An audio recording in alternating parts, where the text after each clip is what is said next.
Hello everyone, welcome to my YouTube channel. आज हम G7 पढ़ेंगे, ग्रुप ऑफ 7, जो कि एक इंटरनेशनल ऑर्गेनाइजेशन है जो हमारे एग्ज़ाम के पॉइंट ऑफ व्यू से बहुत इम्पॉर्टेंट है। JK SSB का एंड इवन KS का एग्ज़ाम के पॉइंट ऑफ व्यू से भी इम्पॉर्टेंट है। So let's start. G7 का समिट अभी हुआ है जून 11 to 13 2021 समिट हुआ है अभी करेंटली, और हुआ कहाँ पे है? इन कॉर्नवॉल यूके में हुआ है। तो आपको याद होना चाहिए कॉर्नवॉल यूके में अभी 47th G7 समिट हुआ है। ठीक है, तो कौन से नंबर वाला समिट हुआ है? 47th समिट हुआ है। इनिशियली ग्रुप ऑफ 7 में जब ये ग्रुप फॉर्म हुआ था तो इसमें 1975 में जब ये फॉर्म हुआ था तो इसमें सिर्फ 6 कंट्रीज थी।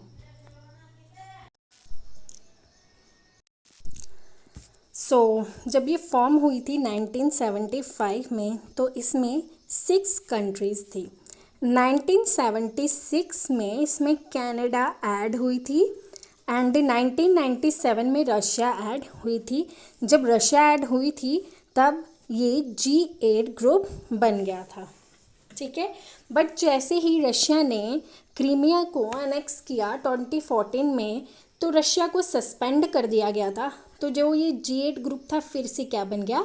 G7 ग्रुप बन गया। तो आपको इसकी पूरी जो ईयर है वो याद होने चाहिए कि G6 कंट्रीज थी 1975 में जब ये फॉर्म हुआ था, 1976 में कनाडा ऐड हुआ, 1997 में रशिया ऐड हुआ, फिर G8 बन गया। ठीक है, क्रीमिया को अनेक्स करने के बाद रशिया को सस्पेंड कर दिया गया तो ये फिर से G7 ग्रुप बन गया था। तो अब इसको शॉर्ट ट्रिक्स में याद करने के लिए जूस विद GF एक मैनोमिक्स बनाया है ताकि ये इजी वे में याद हो सके। JUICEGF Japan, US, Italy, Canada, England, Germany and France. यहाँ पे बहुत सारे बच्चे कंफ्यूज होते हैं कि I say India, but it is not India, it is Italy and she is Canada, not China. So ये चीज़ें याद रखिएगा। ठीक है, कि कौन कौन सी इसकी कंट्रीज़ इन्वॉल्व थी, इसका फॉर्मेशन ईयर तो याद रखना है आपको, और जो फॉर्म हुई थी तो कितनी कंट्रीज़ थी, और कनाडा कब ऐड हुई। ठीक है, तो एक यहाँ तक हम एक क्विक रिवीजन कर लेते हैं। जब इनिशियली ये फॉर्म हुई थी तो ये 1975 में हुई थी, तो तब कितनी कंट्रीज़ थी? इसमें 6 कंट्रीज़ थी। 1976 में कौन ऐड हुआ? कनाडा ऐड हुआ। ठीक है, 1997 में रशिया ऐड हुआ। ओके, फिर ये क्या बन गई? यहाँ पे G7 बन गई, तो यहाँ पे कितनी बन गई? G8 ग्रुप बन गया।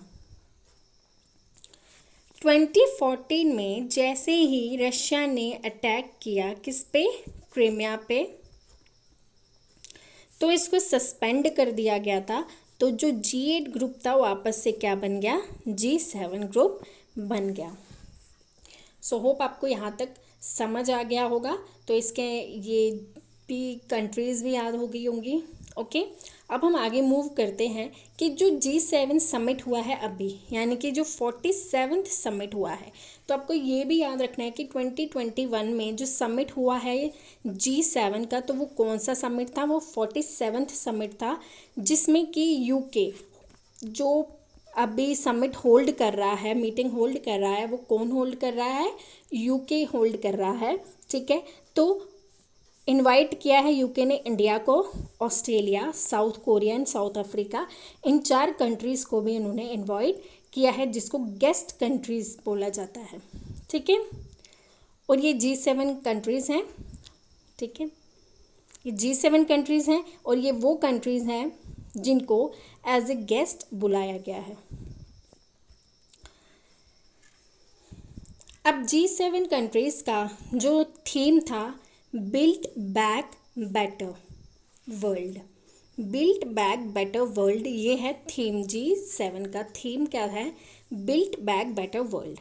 ठीक है, अब इसमें पॉइंट्स दिए गए हैं कि recovery, global recovery from corona virus, ठीक है, free and fair trade, tackling climate change, preserving the planet biodiversity, shared values and open societies की इस समिट में बात की गई है। यानी कि इसमें global recovery from the pandemic that is corona virus with the focus on health and climate change.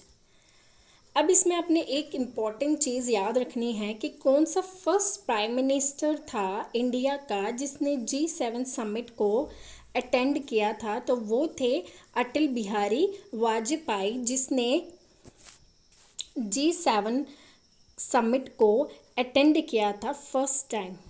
ठीक है, फर्स्ट इंडियन पीएम जिसने G7 समिट को अटेंड किया था। सो क्विक रिवीजन के लिए हम फिर से शुरू करते हैं कि ये कौन सा समिट था? 47 समिट था, जो कि 11 to 13 जून तक हुआ था। ठीक है, कहाँ पे? Cornwall, UK. And invite guest कौन थे इनके? ऑस्ट्रेलिया, इंडिया, साउथ अफ्रीका और साउथ कोरिया। तो आपको ये सारे याद होना चाहिए। होप आपको मेरा जो लेक्चर है वो समझ आ गया होगा। सो आप इसको PDF को पढ़िएगा। तो और अगर आपको इसका PDF चाहिए तो आप मेरा टेलीग्राम लिंक ज्वाइन कर सकते हैं। सो आज के लिए इतना ही। थैंक यू और हैव ए नाइस डे।